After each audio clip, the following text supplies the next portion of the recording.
Challenge learning is the modern technique what we are using for the purpose of this course.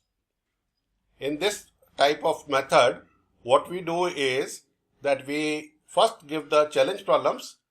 You are supposed to solve those problems and then we will give you detailed solutions. So here we are bringing you the challenge learning programs in Java. This will be core Java, and here you will be learning about tokens, data type, operators, all type of selections like if else, ternary operator, and you will also learn about switch, and then all about iterations like how you will be doing while programs, for loops, for each loops which is a special loop in Java, and the do while loop.